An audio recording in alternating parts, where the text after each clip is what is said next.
Guys, I just hang on a minute for a few more in case.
All right, folks, welcome.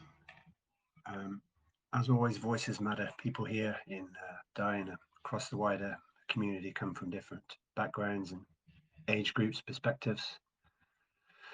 The more ways we have to communicate, the better we seem to understand each other. And these VCs are just another way to open that up. It's a weekly event. It gives everyone a regular place to speak, to listen, ask questions, or simply drop in and get a feel for the tone of the group. There's no pressure to talk, but the space is here if you want it. Earlier in the week, both Dallas and CryptoSurf, I think, asked that the VC be recorded. So that's recorded now, and it'll be uploaded shortly afterward. And I'll tag both you guys so you don't miss that post. As always, this isn't the place for pitching and shilling, while at the same time we don't want these VCs to feel overly structured, because open conversation is a strong structure in itself, in my opinion. I do want to address the Scorn situation briefly, because I initially defended the post in question and people deserve clarity around why. At the time, I genuinely believe the intention behind the post was to warn members about what looked like another extraction style, in quotes, project targeting members, PDI holders. So I contacted Scorn privately almost immediately, and the discussion that followed reinforced my belief that this was being framed as risk analysis and member protection rather than promotion. That context and evidence was also shared with fellow admins before any decision regarding Scorn was made. These are the things public-facing chat doesn't get to see.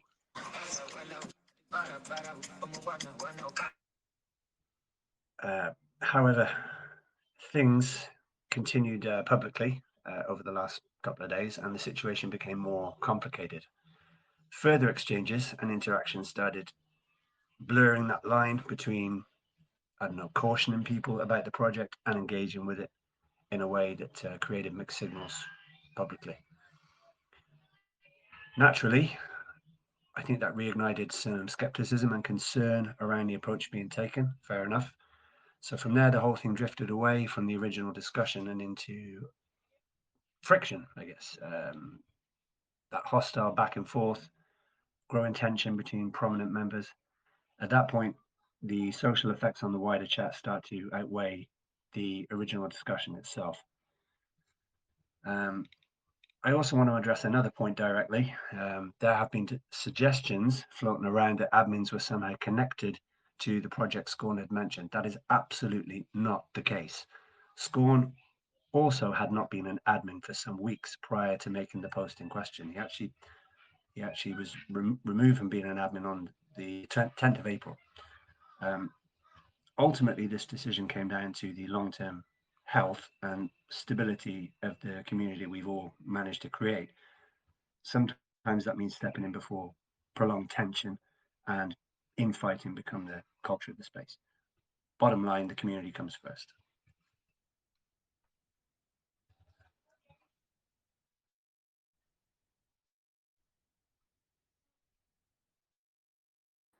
Well said, Osprey. Hey man, how you doing, Doc? I'm all right. I'm all right. Not too bad at all.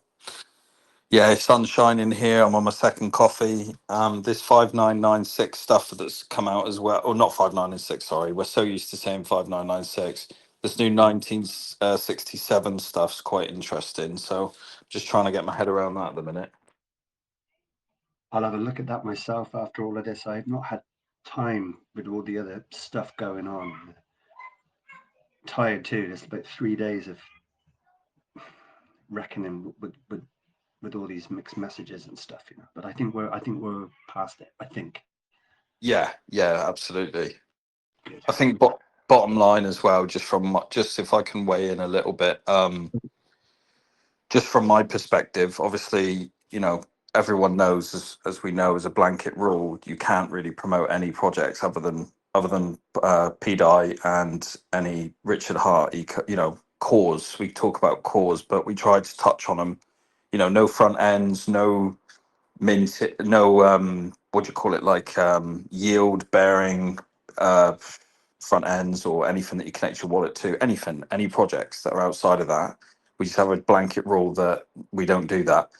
And to be honest, people who join the chat, they get insta banned for that sort of reason, and other people get treated that way. So I personally, looking at it now in hindsight, I think it's clear and evident because we've got a lot, we got a lot more evidence to support the fact that Scorn was ultimately, promoting something, whether it was directly, whether he intentionally or unintentionally wanted to do it. It didn't add up because it was a kind of a case of, even if he was innocent, he didn't take responsibility for it. He didn't say, "Oh, my bad, no, Groot, I didn't want you to buy it," etc., etc. When it came out that Groot had bought it, and there was too much going on. Like, it felt coordinated to me. There was too many red flags, and that was kind of the last. I think it's important to address the fact that that wasn't the only reason that he got removed. That was the straw that broke the camel's back, really, because it's been we've had ongoing issues with how we felt certain, but the standard of what we expect in the chat, because we want this community to be able to grow and, like, us to have fun and enjoy ourselves, and also protect ourselves from, like, people stealing our shit. Do you know what I mean?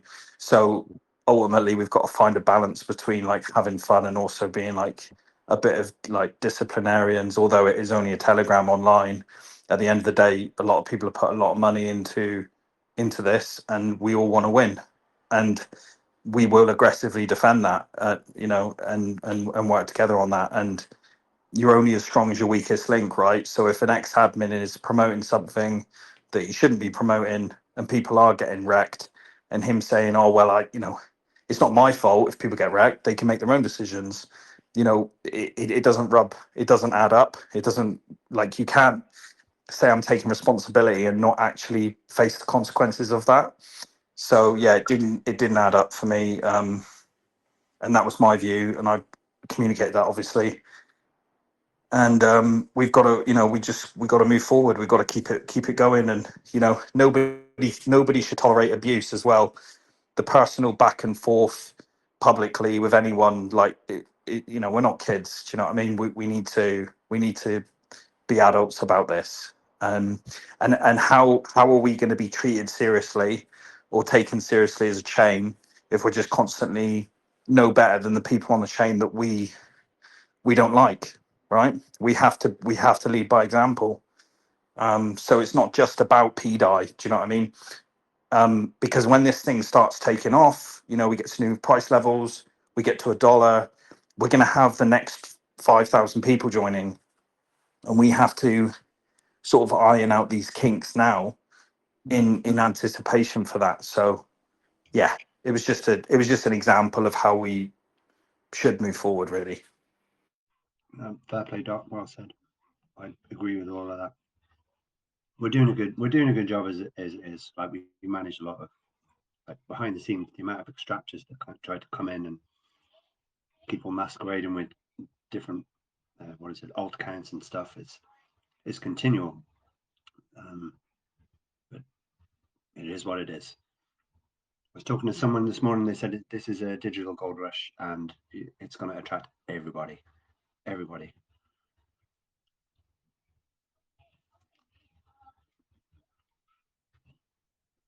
Exactly.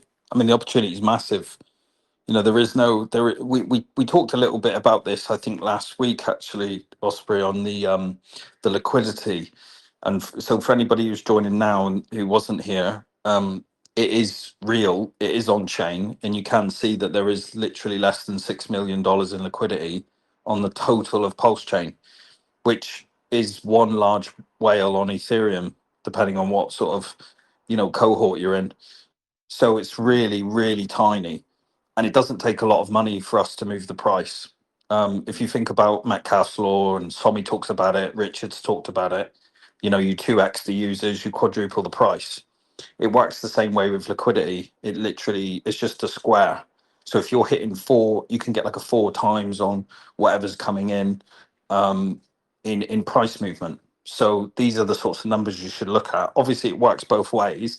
It goes to the downside too. But we've already experienced a lot of that. I mean, how many 97% drops can you have before you actually run out of weak hands? And I think that's probably where we are now. I could stomach another. It's tough going though. Right?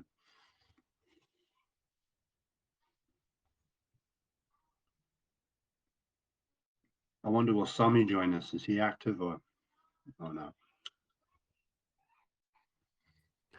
Did he join last week? Has he ever joined one of these chats? No, not Hey, yet. hey guys, No. by the way. Hey Michael, how you doing? Good, how are you? Yeah, all right, man. Nice It's day good. here at last. I'm glad And it's a bit early. You guys scheduled it for a bit earlier, it seems. It's now. yeah, it kind of made it made better sense. I tried. I thought 3 p.m. our time, 3 p.m. UTC would capture uh, capture the best of every time zone. I was right by Yeah, 2 hours. it's, This it's a lot seems better. better. Because it's 10 p.m. here now instead of 12 a.m. Oh, that's 12:30 good. it was actually last week. Yeah, and then you can get a proper rest and not be you know Yeah, your exactly. 10 plans easier when it's earlier. But so I'm glad. Interesting the news on Vincent, what's his name? Fusco. Yeah, he seemed to post some broken pegs. I think it was taken up as like the guy's on board or something, but that's not what I saw. I just saw broken pegs. But Oh, it's eyes on DAI regardless. So yeah, he's following Somi, 99, Richard Hart, mm, things like that too, which was interesting. He was, I don't know, what's his name in that posted a video of him in the crowd of at the Trump rally. During the attempted assassination of Trump, he was in the background there with his hat. okay, Did you I didn't know. did you see that? No, I didn't see that. It's very interesting. He was kind of identified. Oh, what's his name? Fuck. Here we go. Crypto Anon. Um, yeah, Crypto Anon. What's his handle? Yeah, Crypto Anon 94. It is. And he shows who Vincent Fusco is. He's been in a few interviews like on TV and things as well, this bloke. I will take a look at that. Um, I'm kind of not taking this lightly either. The significance of his engagement with us is quite interesting. Yeah, I mean, he has 100,000 followers on that account, I think, and I don't know what percentage are uh, bots or anything like that, but that's a lot of people. That's a lot of eyes, and he seems to have a lot of sway. Seems to be. Yeah, but he's also had, some exposure online. Like this, I don't believe any of this shit, but apparently there's speculation. There's a whole video based on speculation that this bloke might be John F. Kennedy Jr. or something. Like all this stuff. And he's like a supporter of Trump for many, many years. And I don't know, you have to look into it. I was doing research only, the last half hour. It's quite interesting the amount of coverage of him online. He's a bit of a conspiracy theorist, as we are, with this particular token that is. And I Have say you that quote unquote, of course. have you looked at the 1967 No, pulse. I I've not haven't. followed. I haven't had time to look at that properly. I just wonder, can anyone quickly outline it? Something to do with the whole Dong character, right? But, or persona. Something to do with what? Sorry. I think it's something to do with the Dong persona, but I haven't followed it properly. Okay. For some reason, when I'm in here, I can't scroll in the chat. I don't know why.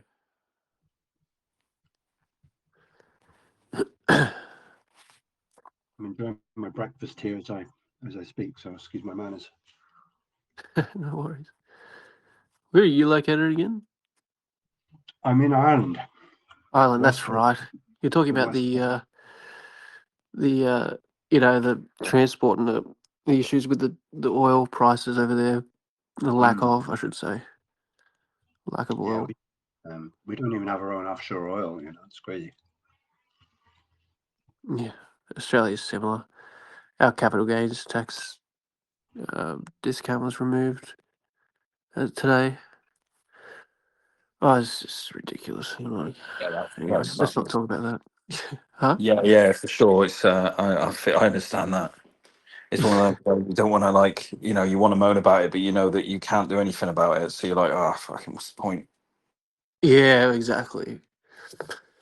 All you can do is double down, and like you kind of got to offset that tax, with more gains. I don't know, like what do you do? You can't do anything about it, really. Yeah, you just got to Oh, play the game differently, innit? yeah, that's it. It's nice to see the Aussies on though, Mike. You and I see Secret in the chat as well. Yeah, it's good, right? I mean, that Yeah, was it's good to be here. And that was again, I'm glad you guys said it a bit earlier to make it more feasible. Michael. Tell me about the Aussie banks. Are we still finding it very uh, anti? Oppressive. Yeah, well, yeah. I mean, It's like crypto, not really. Well, my bank, no. So there's a few in Australia. You've got your go-tos. mm, The one that I'm using, I don't have any problems with crypto particularly. Actually, it's funny you asked that question. Today, I my accounts got kind of disabled. I wasn't able to transfer or buy anything, and they wanted to ID me. They wanted to KYC me like digitally, which was interesting. I had to go to the bank and get it done. It's fucking ridiculous. But in regard to crypto, no, I haven't had any problems. I believe Combank, which is another large bank here in Australia, they do have some restrictions of that. Plus, um, with my current bank, I can't make large uh, withdrawals into exchanges. I've run into a problem with that actually. Now that you mention it, so but I'm DCAing little bits. Like if I move more than like 3,000 AUD, they will delay it and flag it. Things like that, but no, it's not too oppressive, if you will, that I've experienced. Combank is evil against crypto. NAB is relatively close. They ask a lot of questions and they have heavy-handed restrictions. Police and Nurses, which is a small credit union bank for Western Oh yeah, Australia, allows up to 10 to 15 grand now a month. It used to be unlimited. It is slowly tightening, but I think places like Bendigo or possibly Westpac, the smaller stuff definitely are less restrictive. yeah, because I'm with St George. They're okay. I remember reading some blurb from Commonwealth Bank last year or the year before, and it was really heading down the road of limitation. I think it was monthly, a monthly cap. Oh yeah, yeah. Strongly, I heard something strongly. about that too. I don't know if it ever came into play. Oh, Just yeah. think Secret. Do you know anything about the 1927, whatever it is, 1967? I've not Actually, I'm going to pull it up here and read it while we're on the call. Thanks. Oh, wow. It's like all through here.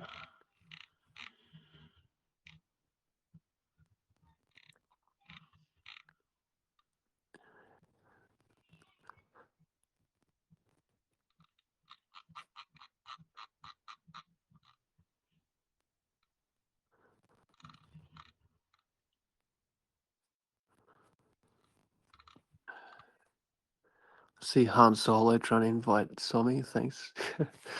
See if he jumps on. He hasn't spoken about this Vincent. I feel like Somi, out of all people, he'd jump onto this Vincent Fasco.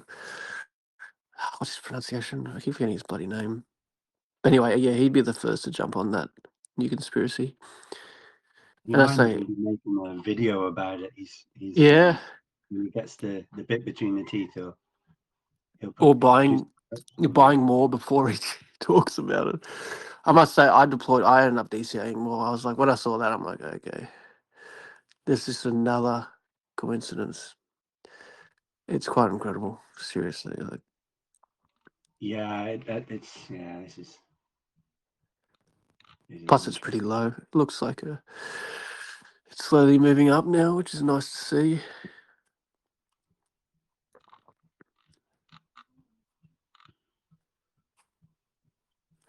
Yeah, so Vincent Fusca, I believe it's pronunciation. This is an interesting guy, Michael. Yeah, look at him here. Yeah. It's very peculiar. He's a bit weird looking too. Like not a bit quirky. He's got his hat. He's got his pretty long hair. He's got like pretty run down looking. But he's quite a good speaker. I saw um, in some interviews that he's done on TV.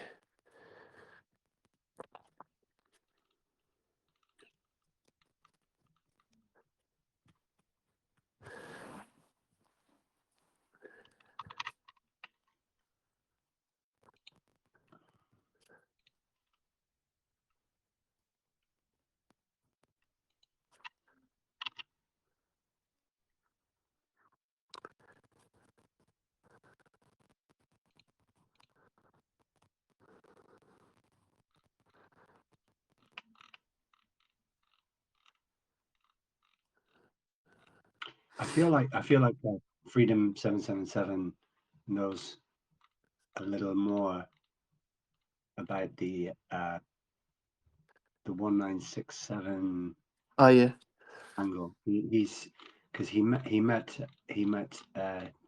James Osborne, and they had a conversation for a while. It's a nice the way Freedom speaks about it's quite nice yeah. It's and interesting. interesting. He's brought up a few points about that, especially with the BFF and 5996 and that Yeah, connection. That was yeah. peculiar. Um, I think Freedom has written a little about it here, but I think it's maybe rung a bell in his mind, and he's probably thinking about this too and wondering. Yeah, it's a little early, but I would be more inclined to listen to what Freedom had his thoughts on it. If he Yeah, sure. He's not in here at the moment, is he? he's busy. He's a busy guy. Yeah, okay. You know, He's a father now, isn't he? he is. Yeah, awesome. Like having little twins must be incredible. Yeah. Oh, that's right. One at a I time, think and I've you know. I think I've got it. What you got, Doc? So wallet 86FF was the official PulseChain airdrop wallet, which was Yeah. connected to the AMM Fixer bot. Yeah. Mhm. And that was funded. Basically, the controller wallet is the 8B8A. And that PCOMP was sent from the wallet ending 86FF. So that means that the PCOMP that funded the governance takeover traces directly back to RH. So the Well, broader picture that 99's basically assembling is the 5996 took over the Arbitrum as we know at the L2, right? yeah. And and then the ERC 1967 connection is the CUSDC v3 contract, which is a transparent upgradable proxy. So he's mentioned, here's the coincidence. So there's been a deployment, there's been a wallet that's been funded that ends in 1967, and we have the ERC 1967 connection heating up, which is the CUSDC v3 contract, which basically means it doesn't contain the real lending or the token logic itself, but it interacts with another contract, which is the implementation, which allows admin or upgrade. From what I'm seeing here on the DeFi stack. Is So this the DeFi? sequence is, sorry, There you go. Sorry. I was just going to say the sequence is 99s appears to be mapping, right? So it goes compound takeover, CDAI activated, Aave fork, which is Liberty Swap, MakerDAO governance, and then you've got a full DeFi stack, which is the PDAI repeg mechanic. This is what 99 posted. Whereabouts? Is this on Twitter or Well, PulseChain? this is a compilation. So if Okay. you use Claude Code or Claude just paid, and you just put search at 99 Capital on X, Yeah. deep research all his tweets and then copy paste the contract, the transaction ID that I can put in the chat, and then cross reference that, Oh and yeah. and then ask what the ERC 1967 connection is. It'll loop it all together, Okay. and it will show you the corners, the cornerstones, because obviously because certain things we've already established, right? Compound Act takeover, CDAI, and then the Aave fork, which is Liberty Swap, and then obviously the MakerDAO governance. We know that the ESM went off, and then Richard obviously said, "Oh, the ESM doesn't do what everybody thinks it does." Mm. So we've got this like full DeFi stack that's kind of being created, which people obviously are saying, "Oh, but the L it doesn't exist, the L2," but it's not being built the way that people think it's being built. If that makes Okay. sense.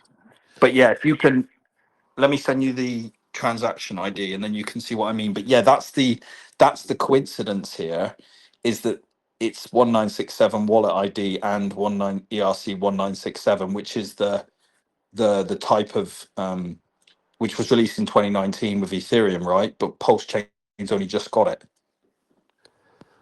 Because my understanding was that PComp takeover was enabled, in quote unquote, enabled by 86FF, which is the AMM Fix the Block deployed that smart contract, but someone again in quote unquote took that over, someone unknown, and anyone could have done that apparently, right? Does that kind of, do you resonate with that at all?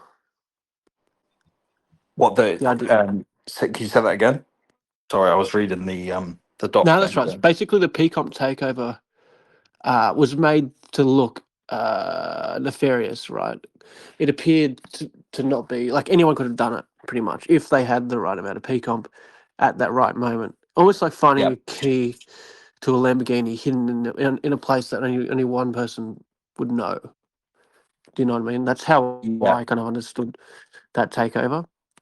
yeah, So how yeah. does that Me fit too. with all this? So is it, yeah, Well, essentially, I think it was exactly as you said, Mike. Like there, I think it was presented in a way like it's been hacked, it's been taken yeah, over, it's been the price has been nuked.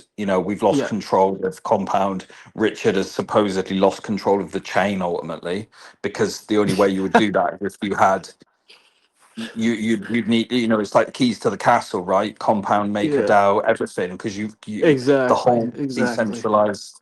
There is no chain without a decentralized. The way that the world is moving, the decentralized stablecoin it can't fit in the world, because algorithmic stablecoins don't work as we've established. They're all rebranding, they're all changing. You need adoption, etc. So and also they can just invalidate your keys technically. like on a Yeah. technical level, that can just invalidate it. So yeah, the argument is basically you're in two camps, right?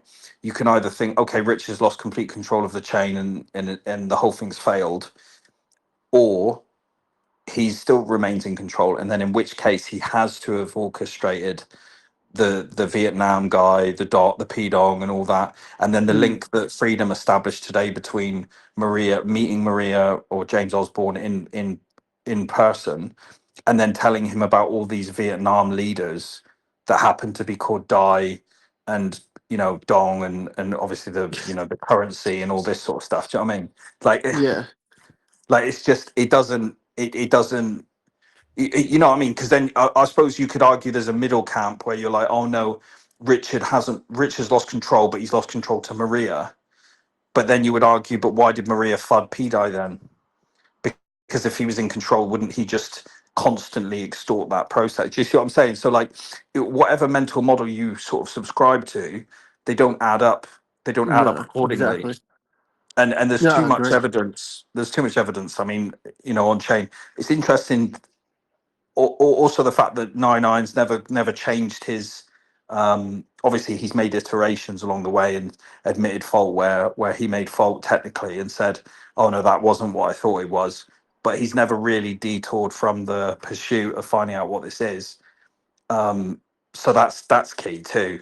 And the fact that he's still sharing information, this 1967 thing is still coming out now, and yesterday he made comments about us being level 12 of the hero's journey, right? Coming back with the elixir. Yeah. I believe that wasn't that like a year ago he said that too? That's the Yeah, other it was thing. 2025. Yeah. I think what he said a year ago, he said we were at level 10. And Oh, then okay. yesterday, he said level 12. So, Oh, did which he is say that five yesterday? yesterday. Yeah, within the last 24 hours. Oh, okay. I I must didn't have know. misinterpreted that. Okay. Well, that's good. All Yeah, right. well, you can't get higher than the top level, right? No, that's it. Yeah. We're in the end game now. Yeah. I thought the other thing I made a connection with was judging by both those exploits in both those moments. You probably think this is crazy, but I think it's very significant personally. I don't think it's by accident by any means. Richard posted two memes in which he credited himself. He's only ever done it twice, ever, right? And these two memes were posted at the moments of these particular exploits, and both of them implied like claiming responsibility of something.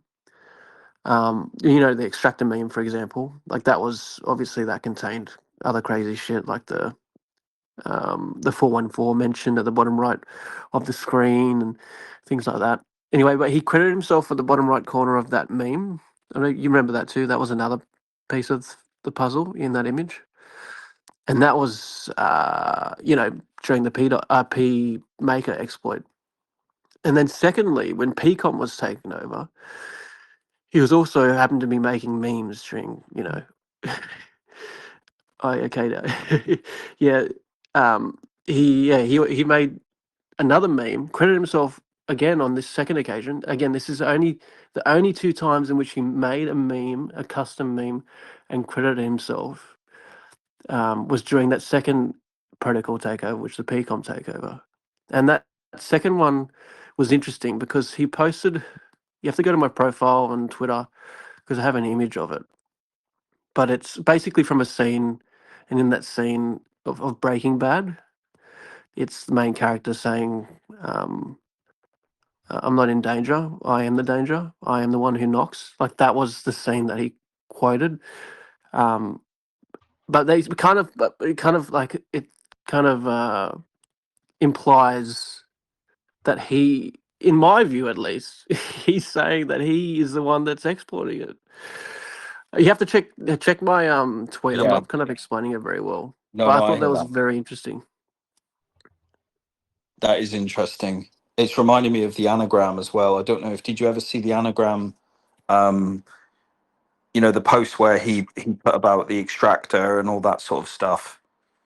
That was the first time I ever sort of used tried to solve. Do you remember the anagrams were all kicking off?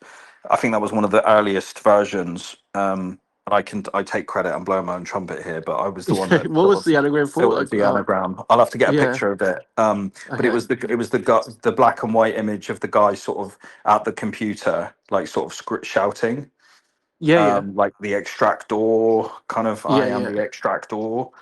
But there's an And anagram in there for what? yeah, yeah, it was letter by letter. I'll try and find the exact image.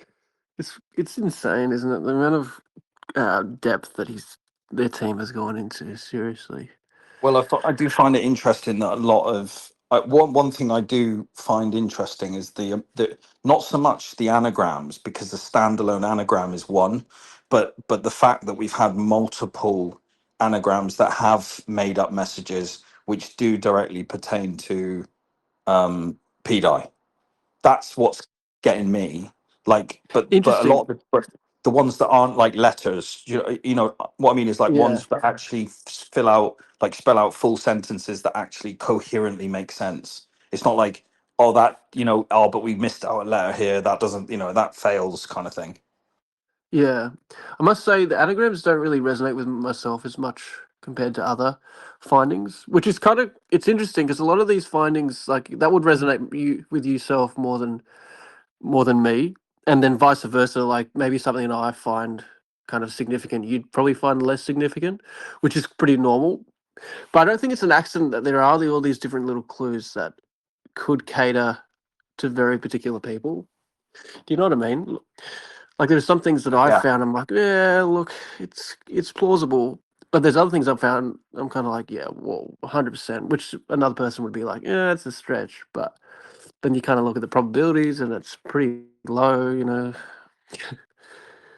That's it's a good very point. valid, very, very valid, because there's different ways there's more than one way to sort of tell a story, right? You tell a story in Mm. multiple different ways.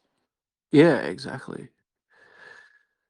But the idea of I just saw K NATO. He tagged me in that. Thank you. He did. Yeah, he did say 12 there. Interesting. So he's just tagged me 9 irons capital.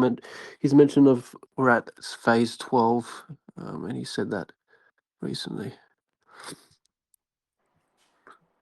Interesting. Yeah, for sure.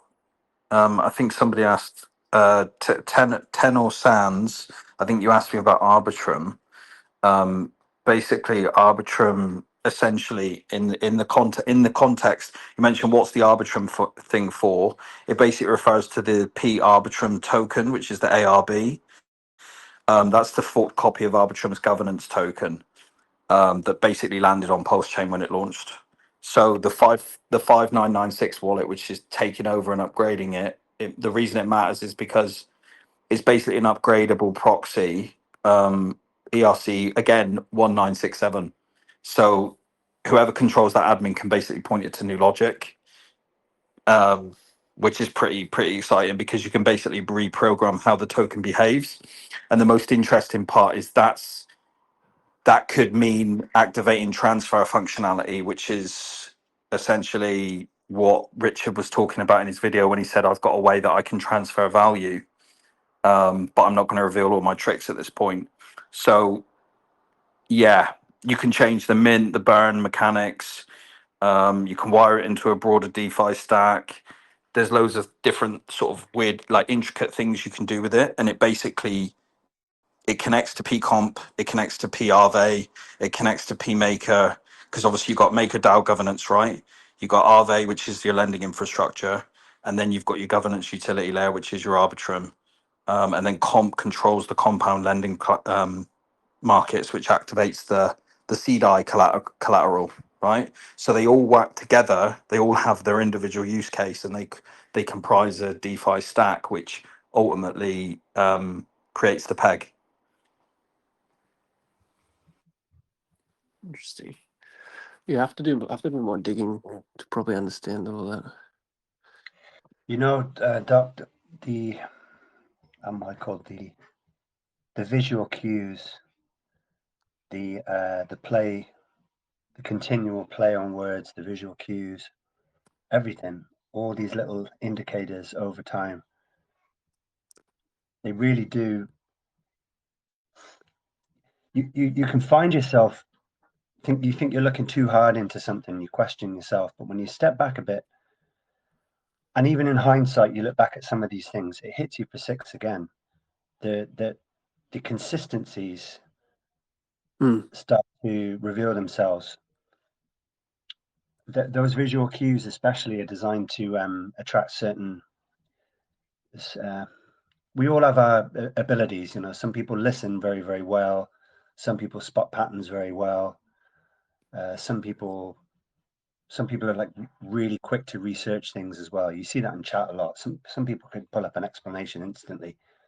I know they use AI and stuff to do discovery, but a lot of these cues are designed to just get attention and refine this believer base. That's what I feel. And when I look back on everything, all of these visual cues that have come until now, including the anagram stuff, I don't particularly subscribe to the anagram aspect either, but I'm more of a visual person. But I really do feel like there are too many of these to not be anything other than uh, a version of outreach to people that believe in something. That's how it feels. I hope that makes sense. It was kind of interesting you say believe there. Vincent Fuss, I keep bringing his name up. I just think it's so significant. I was just saying there's another cue here that I identify with a lot. And he said hashtag believe. So he obviously watches Somi a lot. And this whole idea of believing is he understands fully. It was a comment under a mention of Liberty Swap, you know, amongst the fiasco of other tweets with his pegging gifts, which was interesting. But I agree, yeah, the amount of coincidence, like how many coincidences fall into place so perfectly like this? It starts to then you take a step back, as you say, you take a step back and think, seriously, like look at this impartially, look at this objectively, add all these up, compile all these quote unquote coincidences. then but then that's I'm saying I'm preaching to the converted. We all know. But it's just when the Clarity Act, I mean, 2 more days, right? I think it was, last time I looked out, it was 69 or 70% chance on Polymarket. Ah, yeah. To happen this year. Was that this year? Yeah. Signed into law this year. Yeah, that was it. Okay. I think Doc had been Doc had linked me to that yesterday. I just looked at one of Doc's posts and I thought, oh, look at that, and there it is. Yeah, it's all out on Polymarket. But today I'm reading that the banks are. I think some aspect of the banks are lobbying senators now to flip and stick a spanner in the works because of the. Anyway, it's to do with the interest side of things. I think it was the American Bankers Association. I think, don't quote me, but I think it's about the risks of that stablecoin loophole. They're trying to lobby senators anyway. Yeah, okay. That could be just hearsay. Like no one knows. It's just something someone wrote on X. What coin? I think it was Coin Market Cap. I saw that on, but they don't always they're not always on point and honest about what they post either. So. Yeah, okay. I mean, 69% likelihood doesn't really reflect that, and so. That's what I think. I think it's, I mean, who knows? But the draft bill release that we saw today is pretty, it's a good thing to see.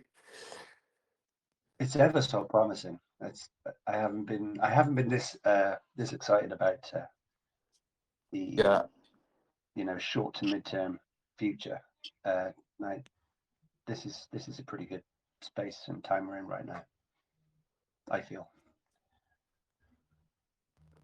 Big time. I mean, even Polymarket's reflecting it. We went from Mid 30s of probability in February to now 70%. Yeah. Is that what we're waiting on? I mean, do you guys think? What are your thoughts? Obviously, we want an insta peg. Do you think it'll be slow move up? Like Sommy believes it'll be slow move up. What do you guys think? I think it'll be a rally beforehand. Yeah, Yeah, until Instapeg. interesting. I think there's a few more people that shake out always. Like there's a lot. I mean, why not? Mm. Why not? I'm not. I mean, I'm not leaving it. I'm not riding off into the sunset with a bunch of fiat money. No way. Try and I'm gonna see, and I really want to see what PulseChain has to offer, and make my PDAI work. That's if it's called PDAI by then. I think PDAI is a terrible name, by the way. I just don't think it's a fit. It's a strange thing for people to say. It just doesn't. Most people would hear that name and it sounds a bit jokey and can be misinterpreted. I wonder, should we just start calling it DAI? You know? Yeah, true. I mean, RH has always talked about that with the P tokens. He'd always eventually, well, PDAI. no, he actually even initially always referred to them as, DAI, hex, in all these terms instead of with the P. You'd refer to Ethereum tokens with the I E, mean, so EDAI. on Scan and PulseX, it's referred to as DAI on PulseChain. That's what it Well, is. exactly. Well, that's true. I think eventually, say if, the prophecy does eventuate, um, I think it'll evolve to just being DAI anyway. You probably see a tweet from the RH account saying so. Hey, look, DAI on PulseChain has blah blah. You know what I mean? I think it'd somehow be kind of set in stone somehow, either by Liberty Swap or 99 or Somi, etc. PDAI sounds like something you use for a urine test. No, You that's know? very true. Plus, it sounds like, yeah, it doesn't sound great. I agree, but it's Yeah, true. Like we never, we shouldn't, we shouldn't. I mean, who cares what Art says now, considering his account is saying all this other bullshit. But he used to say back in the day, you'd always say hex, you'd never say p hex. I think that, yeah, that'll eventually. You're very right. I think that'll eventually be applied to this asset too. Of DAI and Pulse Chain. It's a very good point. yeah. The terms definitely change over time because I remember pre-launch he would refer to it as e-hex and p-hex, and then he also later in another stream said it'll probably be where p-hex will just become hex, and then it'll just be Mm. hex on Ethereum. So things will change over time. It's like hexagons. Like people, we still refer to, a group of a subset of people who got into the Richard Height ecosystem before us, and probably during a certain period, usually 2020 to 2021, sort of. We generally refer to them as hexagons, but eventually everyone will just be known as pulsicons. That will Yeah, that's just be true. absorbed. Very true. Similar. Things just And evolve naturally. we're still the dietards, right? We don't have to say we're the p dietards. Yeah, that's Yeah, true. very true. Yeah, very true. That'll probably transcend everything. Actually, we'll just become the dietards, the diehard dietards.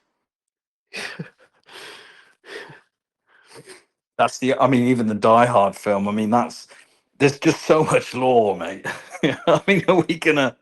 When are we all becoming novelists?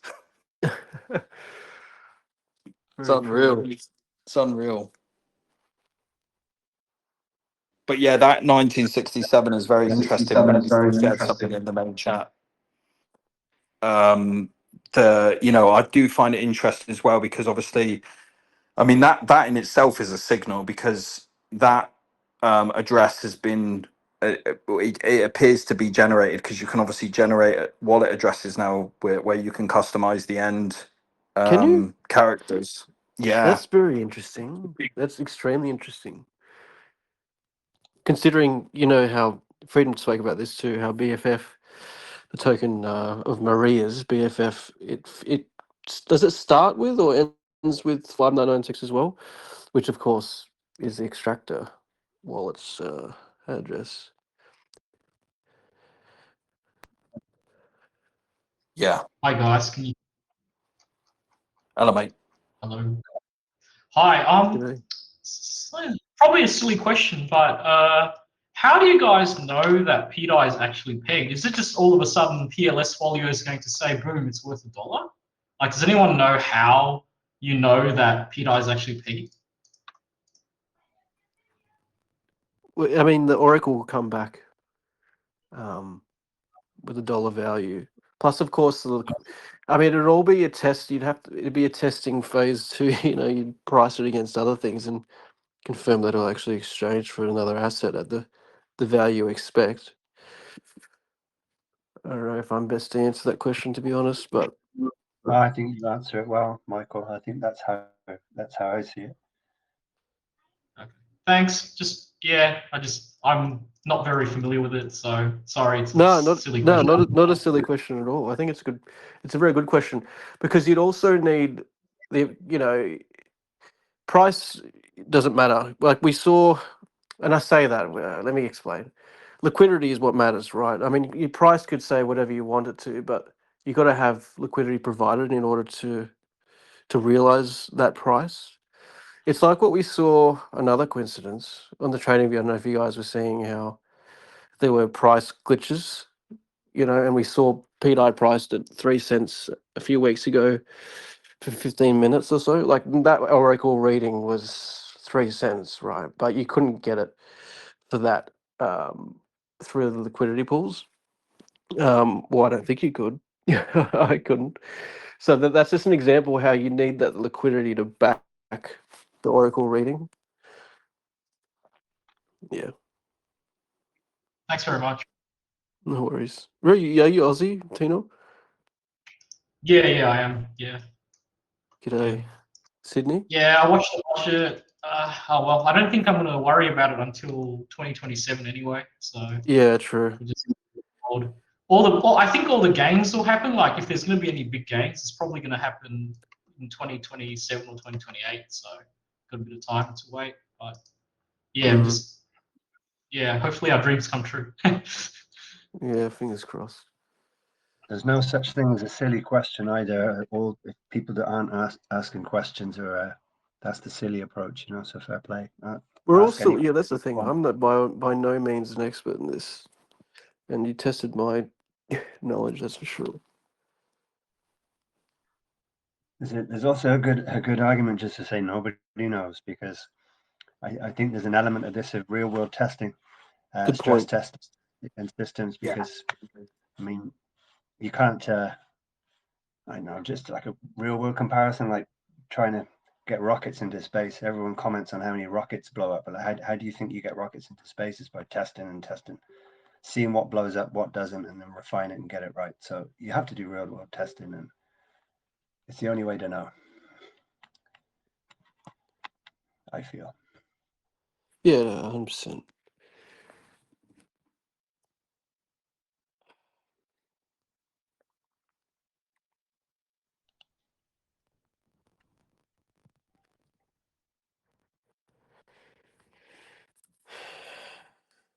We saw US inflation rose to 3.8%. It's kind of breaking news 20 minutes ago.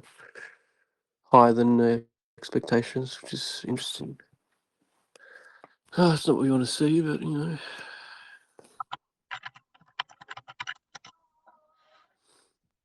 I just keep telling myself it'll be more rock fuel for us when things do happen. I like I just tell myself that. Yeah. I mean, the fact that he cut the inflation on INC as well, that speaks volumes, right? Doesn't Yeah, want things to be constantly inflated this low in price. Doesn't want whales to people to become whales, to become super whales at these levels, right? Because it prices everyone out of the market in that particular asset. And then, people are more likely to leave the ecosystem rather than stay and play the games. It's like the reduction in Hex's inflation to only, what was it, a year ago? Which is interesting to see. Okay. Yeah, it come down, didn't it? Was it 369 as that was no, it was 40% or something, wasn't it, for hex stakes? And then that came down, though that was a variable rate, wasn't it? Because that's based on how many stakers there are and the Yeah, price of exactly. There's hex. so many different variables, but I couldn't. Don't quote me on it. But I couldn't tell you the exact number he reduced it, but he reduced it quite significantly. He locked up quite a lot of the hex supply, which in turn reduced the basically the payout to other stakers or future stakers. So, which kind of goes against the idea of decentralization, right? But I mean, you got to do what you got to do. The other thing is he could just unstake that, and then the penalties would just go straight back to the what's it called, the OA, the origin address, anyway. So he's full control over that 15 years isn't set in stone. He could just increase the inflation rate again by unstaking, but we'll Is find. is Ben Source listening? I wonder. He said he had some updates about the holder list, and I'm curious what that is because I work with the holder every 4 days. He's in there here somewhere.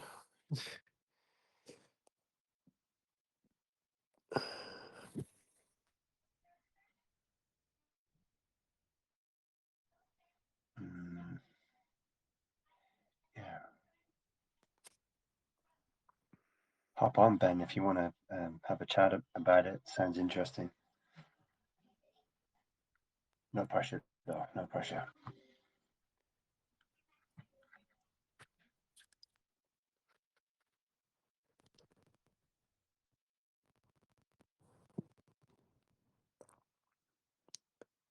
I do like when there's information to share, just people share it, and no big drum rolls. Just like let's figure it out. Like because we have so many minds, everyone's got a skill, and it's just great to get all the minds together and deliberate over something. In shared Exactly. shared minds is like the best tool we have, like literally.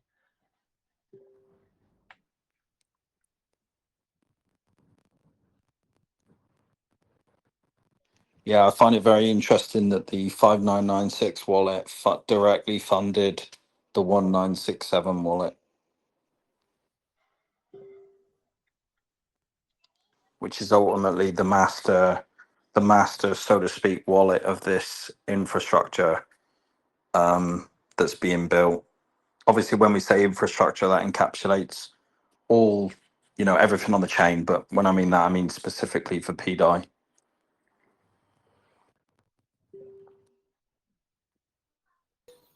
Is there a place to where we could put like all of this information into one spot to like just aggregate all of that? I feel like if we had all of it in one spot, we would get a lot less AI slop. If people could put all of that context into AI with their question, I feel like you would get much better answers. That's true. It's very true. I feel like I've got my own kind of document which I could share. It's in a Google document with my personal name, Someone did etc. that. That sort of thing. They fed it to ChatGPT, hundreds of files and all that. Well, it was a few months ago. Basically, it returned whatever is in our heads. It'll either peg or won't peg.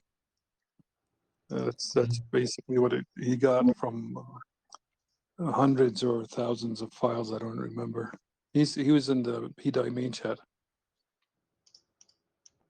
I wonder if it's possible to create some sort of AI agent in GPT or whatever. It's like PDI.ai, where everyone throws in all their knowledge to train it up, and then if anyone wants to ask the question, they just go to PDI.ai, and then they type in this, and then you'll come up with the answer as to what's already there. I don't know. I've seen I know online I've seen therapists they create an AI based on all of their knowledge, and they have people they ask questions and they go, okay, according to what I've said 2 years ago, this is the solution, or this is what I've had to say about this topic. So I don't know whether that It's called a custom. Yeah. Custom GPT is what you're referring to, I think. Yeah, It's yeah. I don't know very good how idea. much money that costs, but just wondering. No, it maybe costs that very might- little. Okay. To make one, especially if you make a custom GPT, it's actually free to do and it's free to share. To make it Okay. publicly available on a website, I'm trying to think if you can. I think you can. It's a very good idea. We should do that. And then, specifically train it only to source information from its training data and to not hallucinate and guess. Yeah. I think it's a very good idea. How much work would that take, Michael? Do you think we could get it done inside of a week? Yeah, absolutely. I just need to put it on a public domain, but I'm hoping that it won't cost me API credits because you can do. I know you can do it for a fact, but I'm worried if every search that someone does, it may cost me for setting it up. But I think you can. I know you can set up a custom GPT that goes public. That's for sure. For free. You would So just we're have to gonna- be careful about who uploads what, right? Like, would Yes. you be the only one that's in control of uploading the context? I guess yeah. In this case, I would be, but the thing is, it'd be hard just to decentralize something like that because otherwise you get idiots putting like Giga the Mensa who will get in there and chuck in Yeah, some we need to bullshit. make it like giga proof. So you kind of do need. It's almost like you need the admins of the PDI chat to be. Yeah, like PDI admin only, basically. And Yeah. any information, if you want to upload it, it has to be sort of approved by, it's trusted people who have the best interests in mind. Yeah, that'd be pretty Yeah. cool. Anyway, just a thought. Yeah. I think we I'm should do going that. to say For sure. Nathan proof, and then you say Google proof. I just feel like it would remove a lot of the shit that gets posted in the chat, because they're working with AI that has very little information, and that's how you get excuse me, that's how you get hallucinations, but if it had 100,000 words of context to build off of, I think you're going to get much better It's actually I don't know why we haven't done that yet. It's a bit it's a bit silly of us. Yeah, no, I'll organise that if you want. I was just checking to see if PDI.ai was available, but it's not. It'd be nice if we could grab a domain that would reflect it. PulseChainDAI.ai. Maybe do that. Oh yeah, PulseChainDAI.ai. Yeah. Is it available? Let me have a look. Yeah.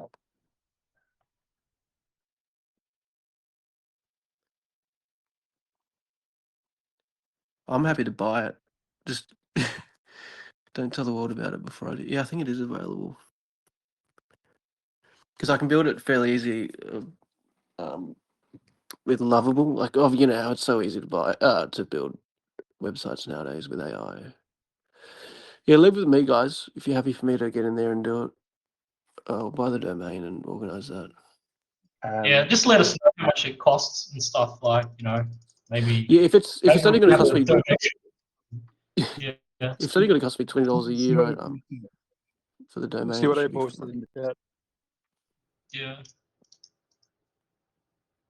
Well, What's that, Michael, sorry? whatever the costs would be, if it incurs greater costs, I'm very happy to send you somehow something to help cover it. I just don't know how.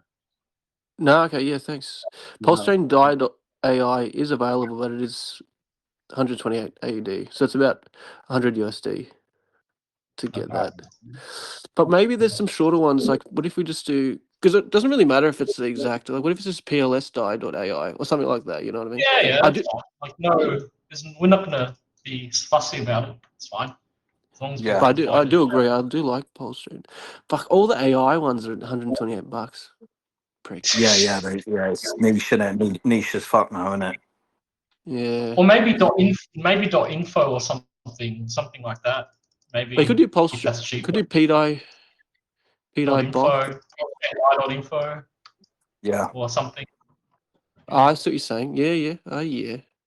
Because even Maybe cheaper. that's not wrong What might either. what might be worth your time, Mike, as well? I don't know if you've spoken to any of the 555 Guardians, but the Veritas, Verita, she's developed this AI bot called Cipher. I don't know if you've seen it, Oh yeah, uh, I have. and that Yeah. she's sort of fed it quite a lot of information, and it is essentially decentralized in the sense of you can add it to certain groups and Telegram groups and stuff like that, which I thought was quite interesting. So it might even be worth just having a chat with her as well about like how she went about doing it, because the one thing I've noticed about the Guardians is they virtually put in like they want minimum input for like maximum output for Mm. costs, obviously, like we all do in Yes. crypto, right? Hmm. So it might be worth but I think it's got like an API where it can connect to the internet as well, and I think you can like code it via Claude. So that was the only thing I wanted to mention on that as well, is that I've noticed as well when it comes to hallucinations, like the hallucination rate in Claude is far lower than ChatGPT by quite some margin. So it's just something to consider as well, like with when you're obviously using API agents and stuff like that. Yeah. Okay. Yeah, I'll speak to them In about my it. experience, Hmm. in my experience, it's like not which model you're using, it's the amount of context you give it. Like the more context it has, the less likely it's going to hallucinate. No, that's very Yeah, true too, for sure. absolutely. And words like deep research or fact check, verify, all that sort of stuff, that goes quite a long way, especially with Claude, because sometimes you'll say, can you just verify these facts against this in ChatGPT? But it will just kind of like pull the links that it can find. Whereas when you instruct Claude, you can say like, can you do deep research this, verify these facts, this wallet address against this, etc., etc. Don't tell me what, you could literally just say, don't tell me what you think I want to hear, like verify it, and make sure it's based on facts and data, and support those arguments against me, and remove bias, etc. So yeah, exactly as dude said, like that's the best way to do it. Like you basically direct it as opposed to like allowing it to direct you. Yeah. The Yeah. issue is a lot of people will just go, is PDI going to peg on Pulse Chain? And then they're like, nah, it's not going to work. Screenshot it and dump it in the chat, and everyone's, insert Well, shaking head yes. emojis. Yeah, so you gotta set up guardrails for shit like that. Yeah, it's just like, I guess what I'm trying to say is like that's my pushback on the whole AI slop thing, because again, like dude said, like, if you're not instructing it correctly, it's going to give you AI slop. It's just going to deliver you stuff that isn't relevant, because you're asking, you just got to ask better questions. That's it.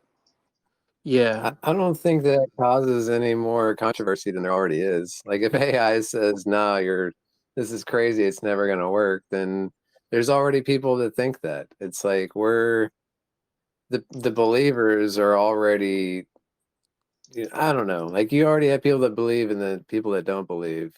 I just feel like for me, like I I'm going off of just feels, and like I think if you put together all of the stuff that I've seen over the last year, um like it's a bunch of tiny little coincidences, but if you had it all in one place, then it really turns into a mountain, and then it's like really hard to disagree with. That's how I Yes. feel. That's very perfectly articulated. I agree. Totally agree. And it's kind of all sporadic at the moment. It's here and there. But if you centralize all of that information, and then, maybe in future when there's custom ChatGPT that we set up, we'll be able to visualize a lot of this stuff into kind of like an infographic maybe or whatnot to kind of illustrate what the findings are and how they link together. It's a good point. PDIbot.com isn't taken, but that kind of sounds average. I'll think of a name, don't worry. I'll come back to it. Yeah, it's not urgent or anything. It's just whatever. Helpful for the believers to. I guess it's to, maybe reduce people can find the answer quickly, so it's just easy to focus the conversations. I don't know. Just whatever. Yeah, exactly. Yeah. Hobby project. Sounds good. PDI.guide is available. That's pretty good, actually. I've also been thinking about like the connection with CZ. How like it was he is following Sami, right? Like, Yeah. is that not a crazy coincidence in itself? Yeah, it's wild. I like your perspective, yeah, because we've seen this for ages. A lot of this stuff, it's good to get your input on this. It's quite interesting. Plus, all these posts from Binance, like my pulse is pegged to Binance, and there's a hard pump. Like even all those posts were insane. Like Unreal. Yeah, it's just when I'm thinking about it, I'm like, oh yeah, there's that, and oh yeah, there's that, and like that's what brings me back to like having a central location with all of this information, because it's easy to forget all of the little coincidences that actually add up to like no fucking way all 100 of these things are coincidences. nah, exactly. Yeah, it's true because I know what you're saying because it's so sporadic and fragmented. It's almost like we've had so many coincidences, we've forgotten like 90% of them. Yeah, We've exactly. forgotten more than most people could even consider, like, your entry level ones. Like, and also when you're trying to share it to other people, sometimes you'll cherry pick and you'll say, oh, look at this, look at this, look at this. So people only get a distorted view on that. Whereas actually big picture, as you said, dude, there's a mountain as opposed to lots of smaller pieces. And then I don't know, and also just if CZ is a part of it, now you're talking about two of the richest people in crypto. I really do think if they wanted to, they could make anything happen. Like it's crazy. No, exactly. I also I don't know if I should bring this up because it's only my anecdotal evidence. I've already brought it up one time, but speaking of CZ, the only reason I bring it up is because we're talking about CZ. But I saw, Coexistent Stephen. We all know Coexistent Stephen. He was doing a live stream on Twitter about PDI. It was like called something like PDI. And this was, I think, just after the exploit. Anyway, I was scrolling through Twitter and I saw his space come up on the top, in purple where it pops up. Anyway, his space came up, the name, and it said that Coexistent Stephen was live.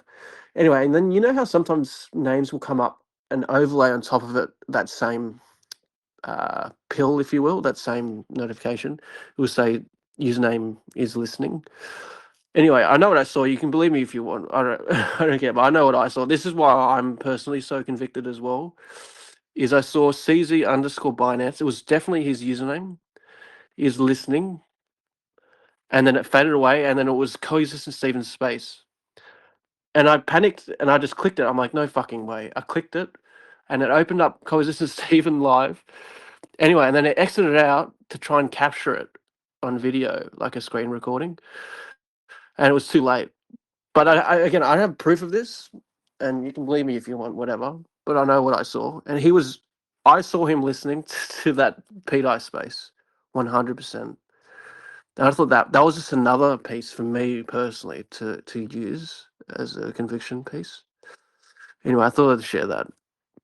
Again, died hard, whatever, but I know what that's I fucking saw. awesome, mate. That's fucking awesome. And let's be honest, guys. Like when you know, you know, right? No one's Yes, to well, that's tell the you thing. no one's to tell you that you didn't see that, Mike. Do you know what I mean? Like, Mm, uh, so it is what it is. Like, nobody's contesting the fact that, like dude said, that he's following Somi. It's in black and white. So why? And think about how many times Somi's talked about PDI. Do you know what I mean? Like, it's not. exactly. It would almost be an improbability that he wouldn't know about it in some capacity. Yes, and it's only information like just disclaimer. I would not include that within the ChatGPT bot that we create because it's not evident. Like there's no evidence for it. All the information that I train it on, that we train it on, will all be evidence based, and it will be linked on chain analysis or But X posts, etc. isn't that evidence that he's following Sami? I Oh no, mean, I'm sorry. I'm talking about my story, but 100%, I'll include the fact that he follows Somi. 100%. I'm talking about the fact that I saw him listening to a stream. Well, oh, the okay. argument too, as well, is that if Somi was so off the mark, right, he wouldn't follow him. Why would CZ see any value in following Somi if he was? Do you see what I'm saying? Like, it comes back to Yeah, first principles, doesn't it? yeah, 100%. I'm laughing because in agreement. It's like ridiculous how. And then factor in how many people CZ follows. Like he has, I think, over 1 million followers, and he's only following like 1,000, 10,000 people. I don't remember. I'm gonna have to look down. Yeah, one point. But Yeah, he's following 1,200 people. It's yeah, nothing. and Sami is one of those 1,200. Yeah, it's quite amazing. Plus another one, now we're talking about tweets. Donald Trump Jr. He made a post about. Dude, that was That's just another one. fucking nuts.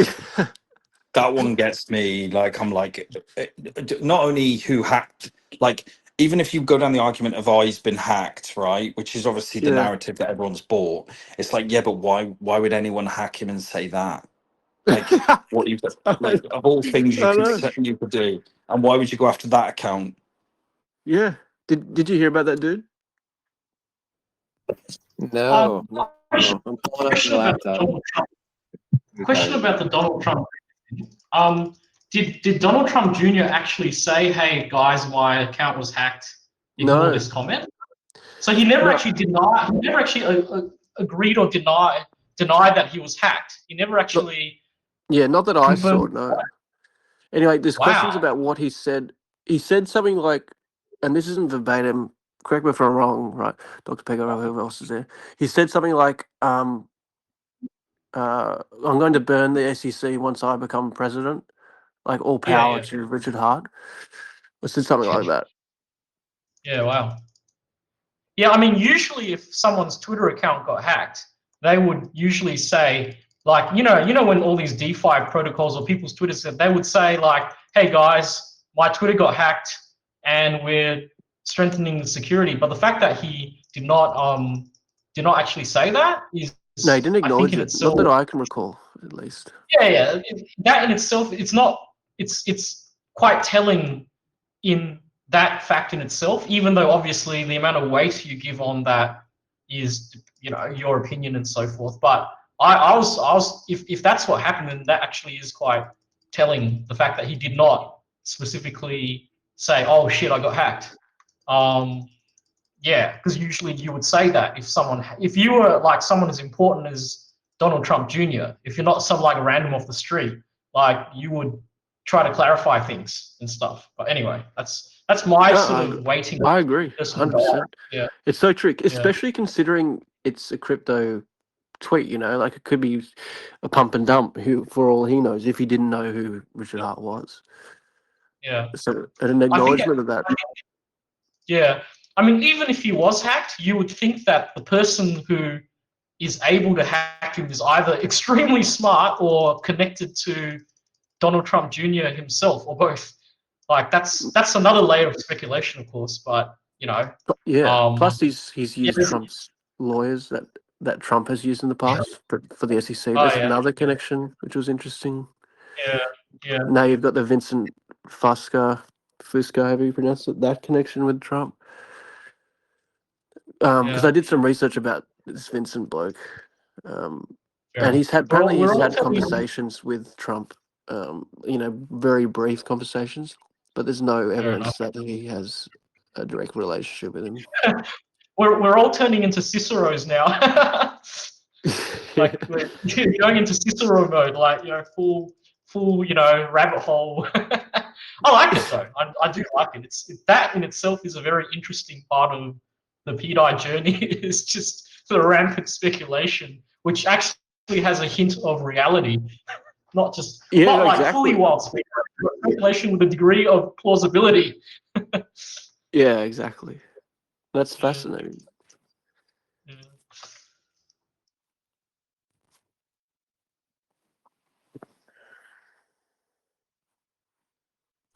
And so, what was the tweet? I'm gonna search this up.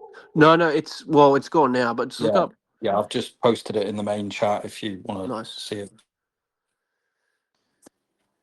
Basically, Richard Hart is innocent. When I become president, I'm going to burn the SEC and tag Richard. Uh, It's yeah, just I said that with as casual as I could. Because at the, and at it's the end like of the that day, was 100%. That's a real tweet.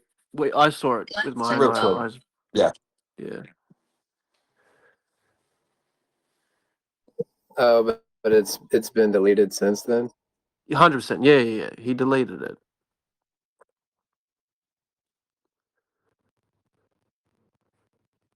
Yeah, I think his political people around him probably said we should probably conceal our intentions of burning the SEC at this point before we win the campaign.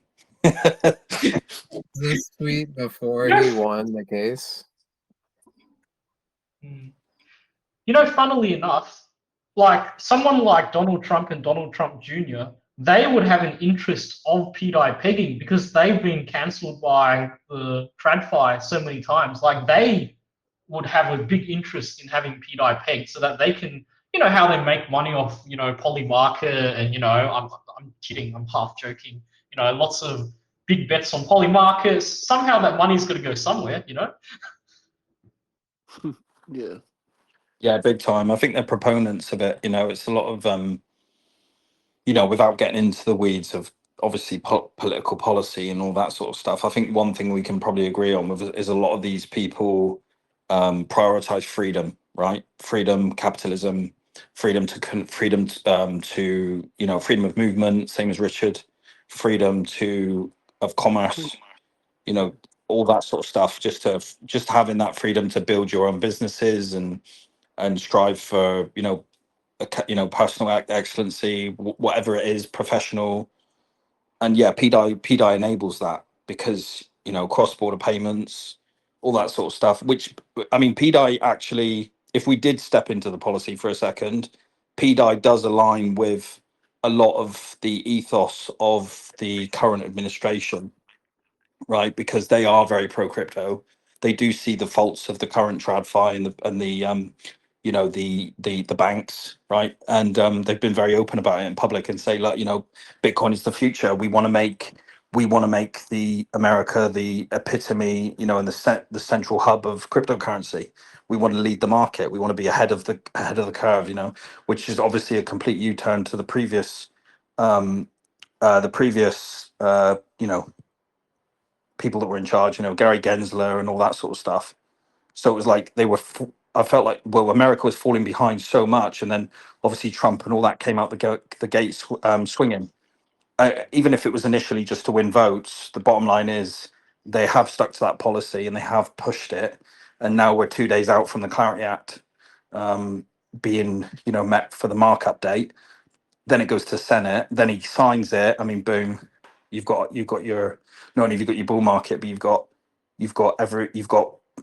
clear clarity, quite literally clarity for DeFi and CeFi and DeFi. So it Yeah. it it, it eliminates this grey area of can PDI exist? Can PDI exist legally? Fingers crossed Everybody to see says, that pass.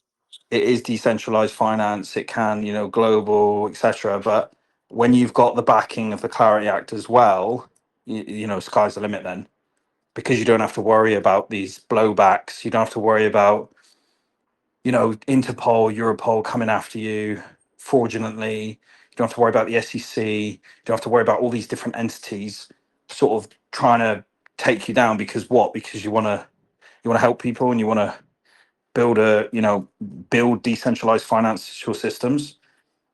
You know, I just think it's all aligning. It's all coming together in that sense. Yeah, totally.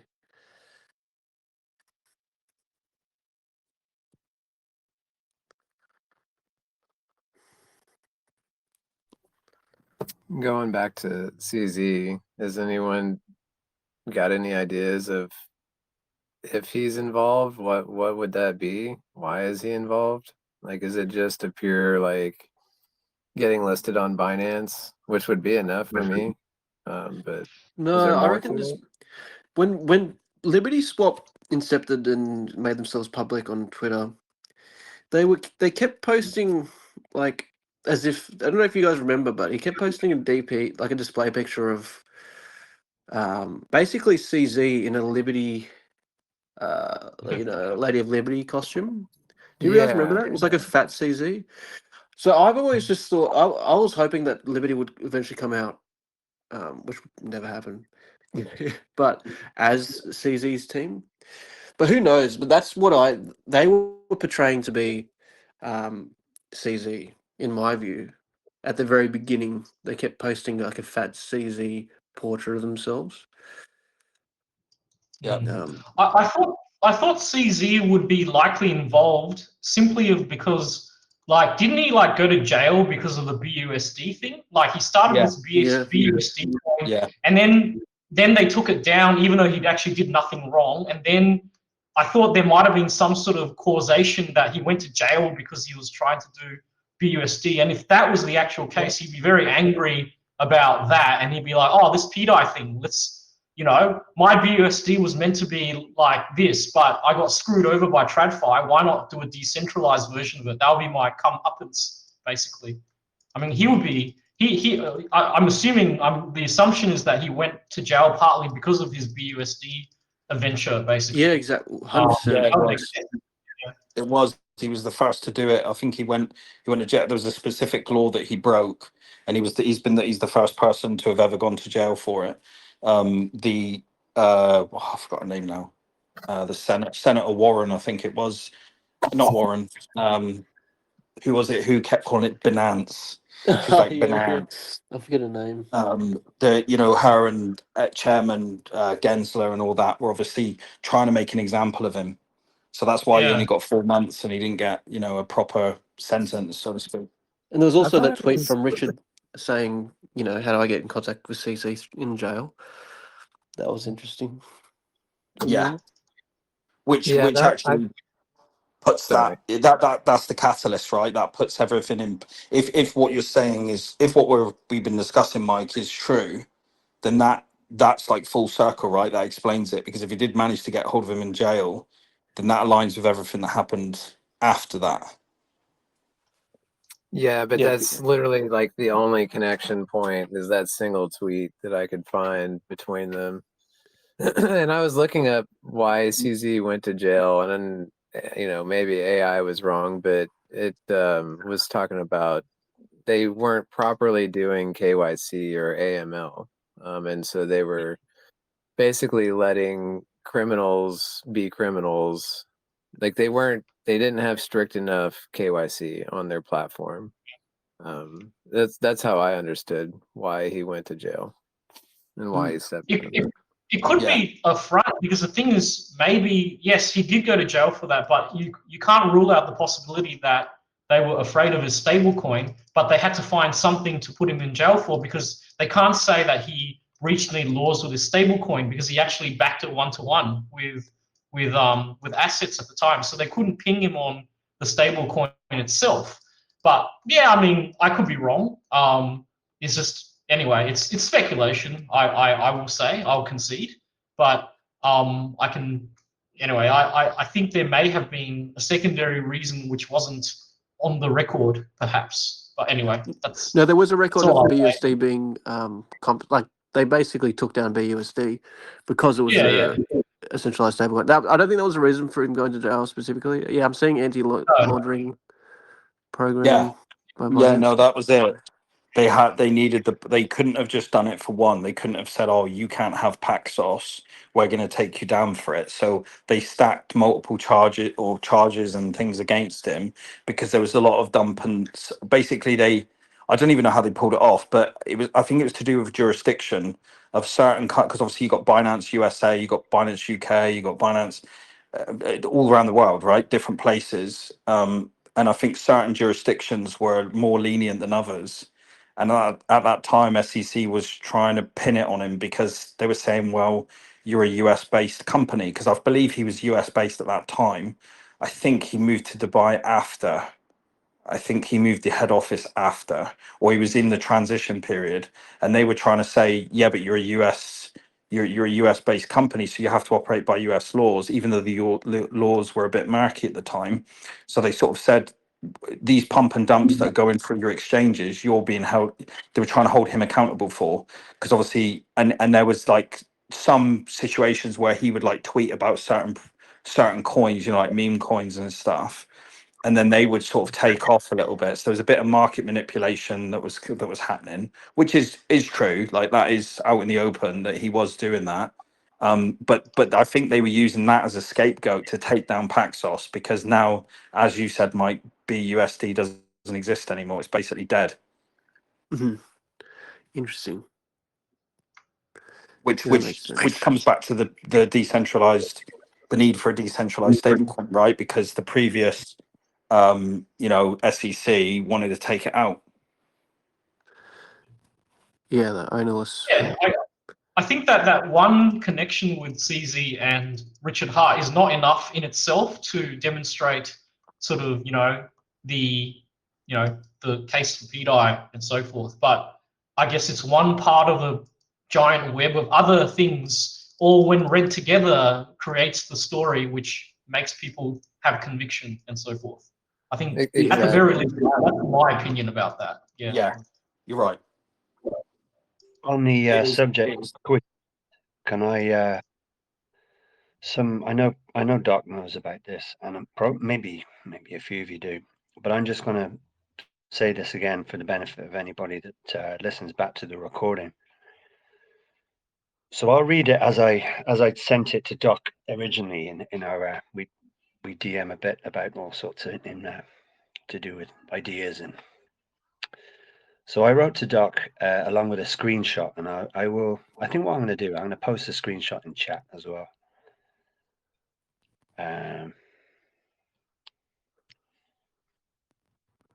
It's nothing private or anything like that, Doc. It's I was gonna say, like, wow, you're gonna throw me under the bus now, Osprey. No, not at all, man. It's about the time. No good picks.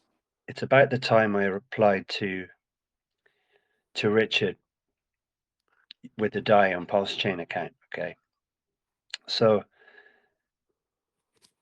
I'll read it verbatim. So he spent March, calling DAI garbage 30 times or 30 plus times, and then in October he replied directly to the DAI account, and right after saying that replies from big accounts boost visibility. That was the hook. So on one hand, he's dismissing DAI in March with not the holders, but the DAI itself. But on the other hand, he's actively amplifying it and acknowledging that his engagement gives it reach. So I've always found it very, very hard to square those two things. And if it was truly irrelevant, it wouldn't get that level of attention. Never mind a signal boost on X. Now, I never looked at it like that at the time because in hindsight, you look at things again and things become more apparent. I just hadn't read his initial tweet properly, so I'm going to stick that in chat right now. Yeah, I was going to say thanks. I'll have a look. Underlined it, and I just think I think it just said a lot to me. Considering I think I'm coming at it from a behavior pattern standpoint. So Boom. Yeah. There you go. Read into that what you will.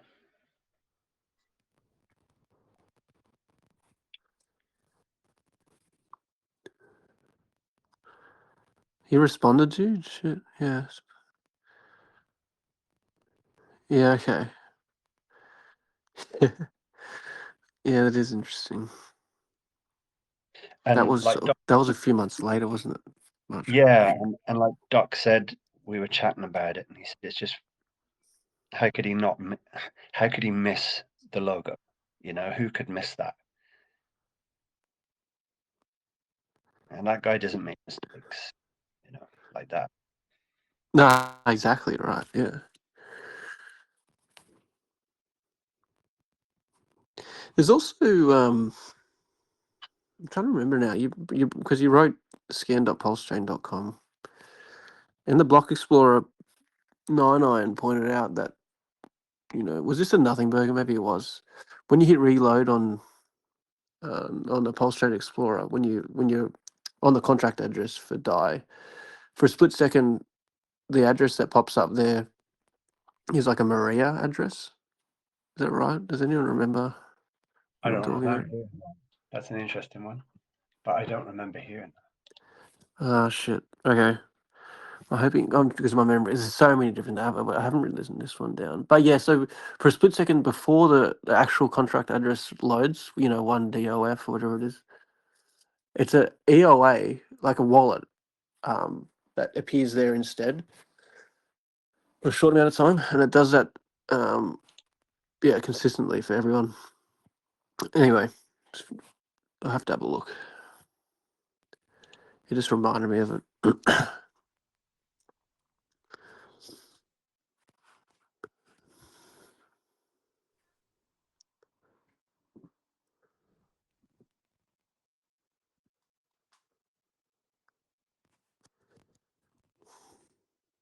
I've been using the Wayback Machine to look at Yeah. to look at max total supply and little details like that over time. And I built this. I built a graphic to demonstrate that sort of visual. A visual. Oh, is that how you're doing it? That's interesting. Yeah. Is there a reason to like not be loud on X or whatever about DAI as far as like allowing Richard to do what he's wanting to do without interference? Or does it make Yeah, I think there's an argument for that. Absolutely. Yeah, I think that's observed in, for example, Nine Iron in his restraint, because obviously I think he's only given us so much. I don't think he's sharing everything that he has.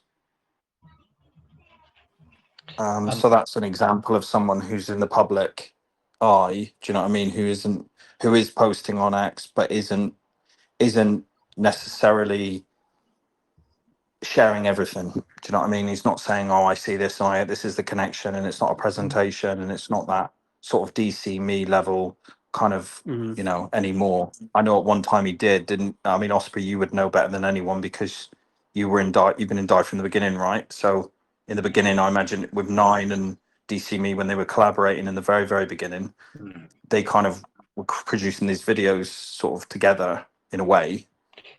But Nine was sort of sharing a lot of the research and everything, right? Is that Yeah, they did. Is that right? They did it for like 2 videos. Before that, it was. I think things were a lot more straightforward coming from Decentralize Me. They were like a bit more layman's terms.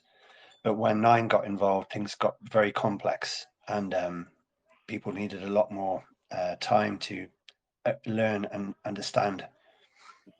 So I don't know why. I don't really know why the two of them didn't continue. I can't remember the specifics of why they stopped, but I do think it was a kind of parting ways. Yeah. Yeah. I mean, yeah. I think they're still in touch in certain ways, but not as public. I I think a lot of people are like that. Actually, they're sort of in touch with each other behind the scenes and talking about certain things, sharing findings, all that sort of stuff. Especially like Dude said about, you know, depending on how deep you go down the rabbit hole, right? You know, because everyone's got their own sort of tribe. You know, if you go down too far, you might come out the other side and sort of. I can't say that joke anymore, but You'd be like Nathan. That's what you're trying yeah, yeah.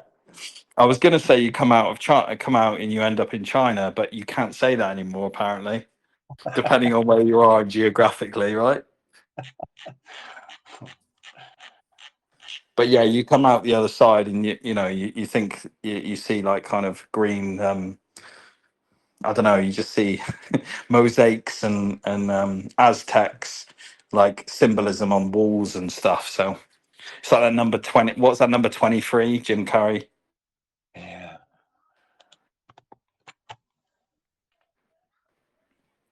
But yeah, there's definitely a sort of tribe for everyone really, because you know some people just want to, some people literally just say, okay, I'm going to put $1,000 into this thing.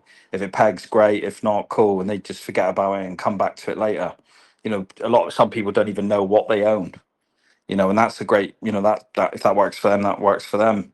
And then you get other people who are just sort of chronically online and like us who are just, you know, non-stop involved and that. So there's no right or wrong. It's just depends on how much you want from it. I think I'm going to drop the like. Are you happy? I meant to say this to you. I think it's good to get input from others because they're clued into security perhaps more than I am. But I think having tags next to our names is maybe a bit risky when you look at it like, look what we're a part of. You know, it really is it is an affront to the traditional system, and I'm sure there are outsiders that watch what's going on here, and we have owners and we have prominent people that communicate to the rest of the members. And some of them have tags against their name, and that makes them like a mark, like they're identifiable. Maybe there's an argument to go kind of a bit more incognito, you know. You sound like one of the early Bitcoin guys who like we got to hold the seminars in the underground location, and you have to have code words to get in. I don't want to knock at the door someday. You know? Yeah. I was gonna say, Austria. I think it depends on where you live, right? I'm feeling that too. You know, depends. Yeah, country. I mean, I think that's a big question for a lot of people as well. Is, you know, what's the plan? You know, what's the strategy when it pegs? What am I doing? Am I transferring the money? Am I leaving the country that I'm in? Am I going somewhere else? Am I transferring value? Am I earning yield? Sort of all that sort of stuff. I think a lot of those questions, if you can answer them ahead of time, will helps with the security in a big way. You know, because especially if you go to a place that's very crypto friendly, that isn't sort of politically unstable, because it feels like a lot of Western countries in many ways are quite politically unstable in a way, for good or for bad. It could be a bump in the road, right? We don't know how the UK, the US, and you know, Australia and Europe as a whole is gonna go, right. We don't know what it's gonna look like in the next 5 years. A lot of us have doomsday view outlooks, but that doesn't necessarily mean that's the case, especially with unstable environments, because, you know, I guess what I'm saying is you've got just as much chance of things getting better in a politically unstable environment as you have of things getting worse. We have one thing in common, but in terms of our accessibility, our laws, our personal circumstances, everyone is a world apart potentially. It's almost like every man and woman for themselves, when it comes to the security and what to do aspect. You know, there's some general, like you put it well, you make a good generalized argument for security, but it really is it really can get very specific when you look at where people live and what they're subject to. That's a very good point. But yeah, no, it's something to flag, Osprey. You're totally right about the security. It's something that should be on our mind just as much as, you know, getting mad gains. Do you think we should that'd be another ask to do is do you see us deleting the channel completely at some point? I think we'll probably end up deleting it, but I think it'll be post peg without a doubt, because there's no other real scenario, you know, for us to do that. And I think we'll probably download all the logs. We'll probably have built this AI bot or something similar by then at that point, and documented everything that we've got, and probably transferred that into a new communication sort of app or channel of some kind, maybe not Telegram. And then I think it'll be like in real life relationships then. I think by that point we'll have I think post peg, a lot of the people that are here now, like that are still active, will have done their emigrate, you know, they'll have emigrated, they'll have, you know, handled all their business, handled all their affairs. And then probably we'll have all done a couple of events or meetups by that point, and then said, right, from an OPSEC perspective, it makes sense that we delete the channel. But we'll have probably all exchanged numbers, and we'll probably all just be on WhatsApp by that point. Do you know what I mean? Like, I think so. There's a couple of guys I know already on WhatsApp. It's tremendous. Like they've been great help. yeah, I think already planning to do a Satoshi on this. Well, there's that. I mean, that's it, mate. I mean, that's your prerogative as an individual, right? Everyone's got their own definition of sovereignty. If that means get your fuck you money and disappear into the sunset, then that's on you. Like, no one's going to judge you for it. And a lot of people have gone before us, made the mistakes, and we learn from them, and we see how it should be done to avoid any negative outcomes. I think security is definitely top. Whatever you do not ever think about becoming a main character in anything. Basically, I think that's the. Oh yeah. No main character. Just mine's MYOB basically. Yeah. Well said. Yeah, that's the thing. I mean, that's the thing. Once you come into money as well, that'll help you fund whatever it is that matters to you. You know, on a long enough time frame, right? Like if you're, you know, some people are trying to make it to start a family. Some people are trying to make it to support their current family. Some people are trying to get it to fund businesses or ventures that they have or dreams that they have. Some people want to travel. It just depends. Like, but I can definitely see a lot of us sort of doing main character stuff, because, you know, you imagine, you know, if you can be funded by $1 million or $2 million, whatever currency you're in, you know, you wake up one day, you've suddenly got a lot of choice. So you know, you can do a lot with $1 million. You can fund a lot with that sort of level of money. So yeah, I think just depends on what you want to do with it, right? Listen, we'll no matter what, a few of us are going to need each other to lean on, because it's going to be a new experience, and it's a shared experience. You can't really talk to Joe Average about. Like, we've come a long way, and I mean, I'm here now. I'm here since the beginning, and actually a year before. There's a long time, and it's not a journey you can just rock up and talk to anybody about. Like, hey, what do you do? Well, let me tell you, you're not going to talk to anyone like that. No, you need your people, and when So you've got true. something you need to solve, or hey, like, I need some advice. You know, you can get advice from someone who's in the same position as you, who's not looking to freaking take from you.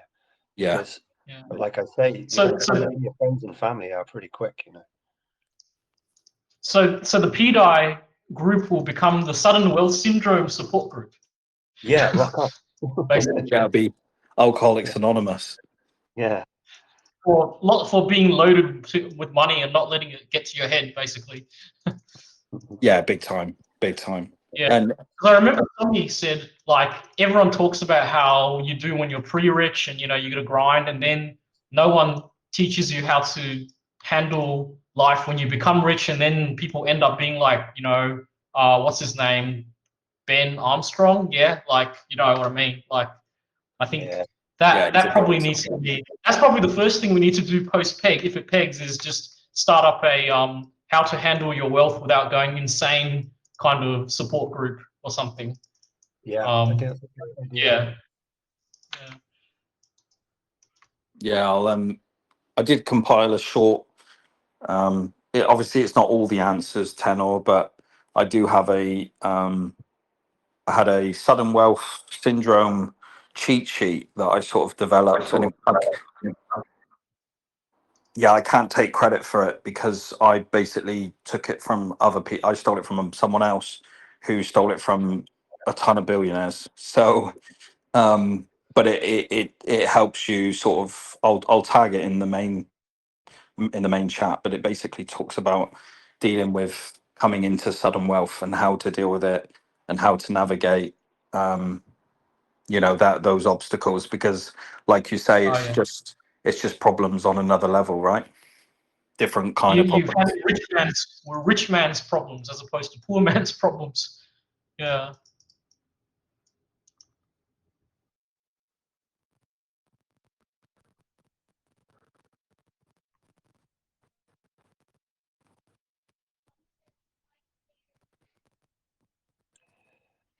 Ben has been posting some interesting stuff in main chat today. Yeah, thanks, Ben, by the way. He's, I don't know if he's talking about what I was raving on about before, about the contract address that shows an EOA for a short time before it actually loads the PDI address. But he was just saying it does that for all contract addresses, apparently, across the chain. And it brings up a Maria-related EOA, interestingly. I don't know if that's still the case. This was the case about a month ago. But it sounds like what Ben's saying is still the case. Yeah, I think yeah, to be honest, on just not to change subject, just to finish off on one thing about the events thing. For me personally, I think that's probably the thing that I'm looking forward to the most, actually, is the community after peg, of, like you say, having that group of friends and people that have gone through those trials and tribulations that we've all been through, that you understand in each other and celebrate that, because effectively we're going to be the next group of, we talked about hexagons prior, right? They had such a massive community that built, and it still exists, it's still intact, but obviously there's a lot of weak hands have left, a lot of people have quit, a lot of people have sort of busted out and quit and faded, and then there are still the hardcore hexagons that are not quitting, your Johnny Chaoses, your RG3s, your crypto coffees, all that sort of stuff. And these sort of guys are, they're not leaving. Your SJs, they're just still out there doing the grind and trying to promote and sticking to the original RH, Richard Hart visions, the RH vision of, saving the world, basically, fix yourself, fix the world kind of thing. And we're like almost like the cypherpunks within that greater ecosystem of Pulse Chain. And we're going to have that, where I'm looking forward to the days where the dietards and the pulsicans and the hexagons and all of us can kind of unite at the end of it and say, because it's not like us and them, but when you're at super low prices, it feels like it's us and them. I'm looking forward to us sort of all getting together and having that moment, with over a beer or a wine or a coffee, and just say, we made it, right? We went through it, we made it, we're all rich now. And let's go, are we building Hexaco? or what are we doing? What's the next plan? And is Richard going to be there? I presume that he probably will. And remember, there are, last count, 10 million plus. Holding 10 million plus is 600. Basically, I think it was 655 addresses yesterday. And I don't know about you, but I don't just have one address, right? So I think there's a very small amount of people holding this, holding that amount right now.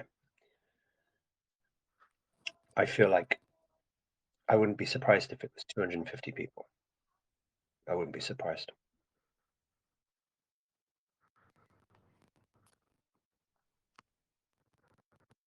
Some people find it a little hard to accept, because the size of a community equates to like success or something. Like a venue, people visualize this as a venue in some ways. Like the more that are there, the more prominent and real something is. But I don't necessarily think that's the case, or that's the argument to put forward.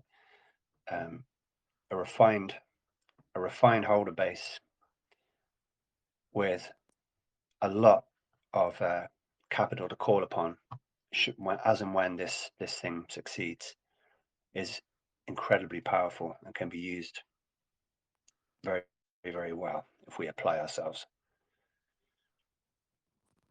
Which again strengthens the argument for having a community on the other side, of it, where we can communicate freely and on the level, And let's be honest, these aren't our original ideas. Richard's openly talked about having, creating in his own. Well, I can't remember, Osprey, the exact wording. I think it was along the lines of his own economic zone or something. Yeah, I remember that. All that's not counting. Everyone agrees that RH has PDAI as well, right? Like he's got to have several wallets himself. Yeah. So does that make the community even smaller if you think that he owns 20, 30 billion of the supply? Yeah, it does. Quite a lot smaller, actually. I think there are bigger players also accumulating. That'd be a good little graphic in itself. A real good guesstimate. Dude makes a good point. I also notice, like, thinking about other coins out there in crypto that have, let's say 200 holders, it doesn't get near the volume that PDAI gets.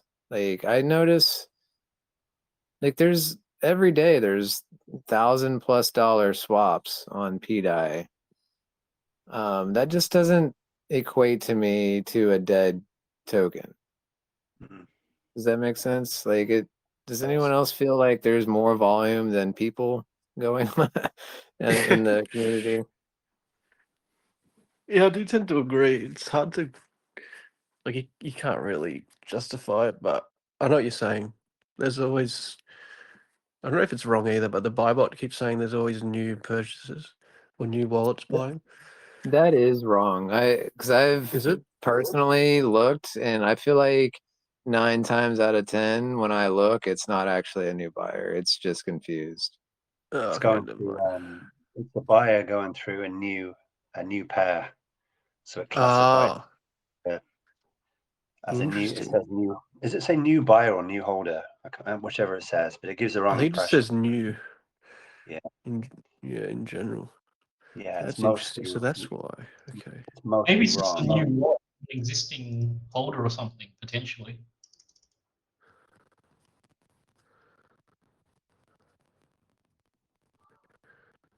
I mean, is there not? There's chain analysis tools that could be deployed on the LP to like get a better view of what is actually going on.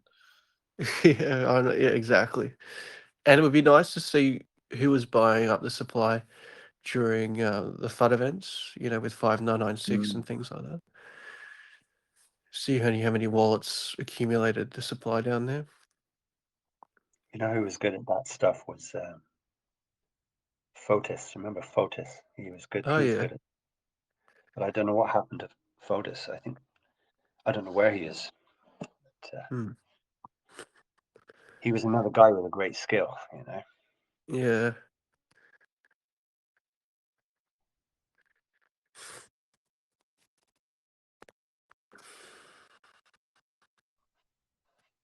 Is it me, or is the chain analysis on, going through Block Explorer, whatnot? It's quite difficult.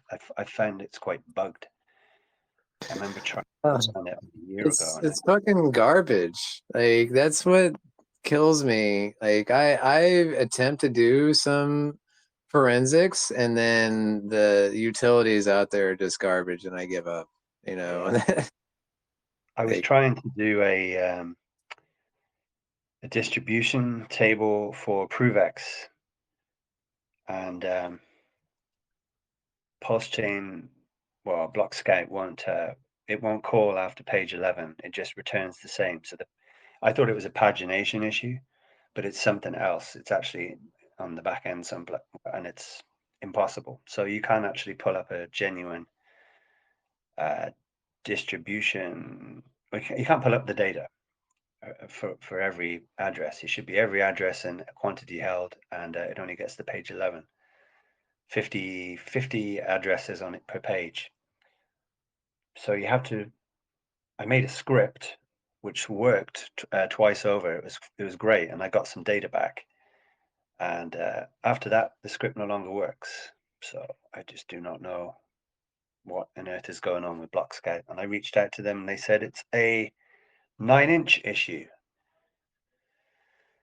So I guess 9-inch, I think it said the 9-inch team are responsible for that aspect alone. So maybe I have to reach out to them, but I'm very tired of reaching out to different people and just getting crickets.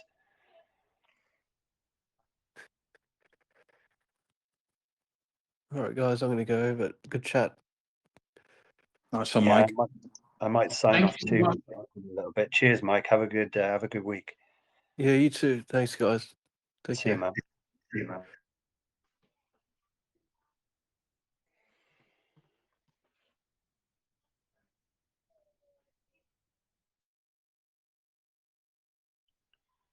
I might wind it up, guys. 2 hours. Would you be Yeah. cool with that?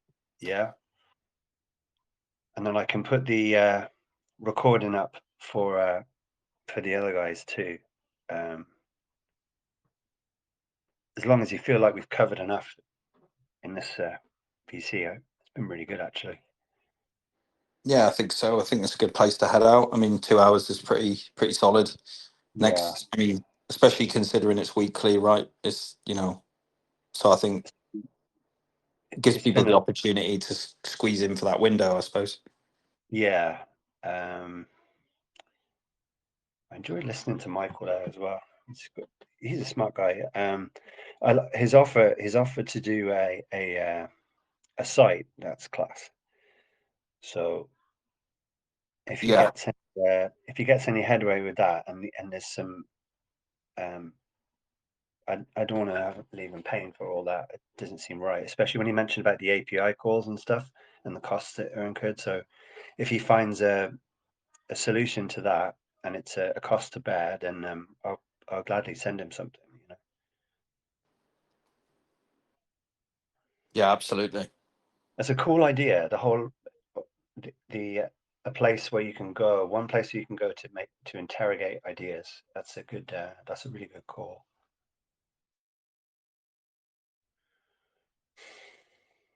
Yeah, Cool, and man. it's a good reference point for new people. We can sort of say, you can troll the chat if you want to, or you just go to X.xyz. Yeah. Yeah. Very cool idea.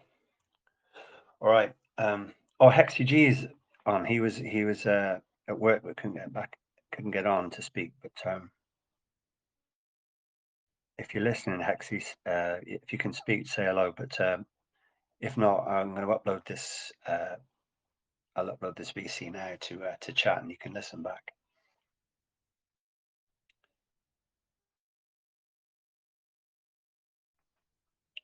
I'll talk to you in a while, Doc. Take care. Yep, you too, mate. Lovely. See you, man. Bye. Thanks, everyone. Thanks, guys. See you, dude. Thanks a million.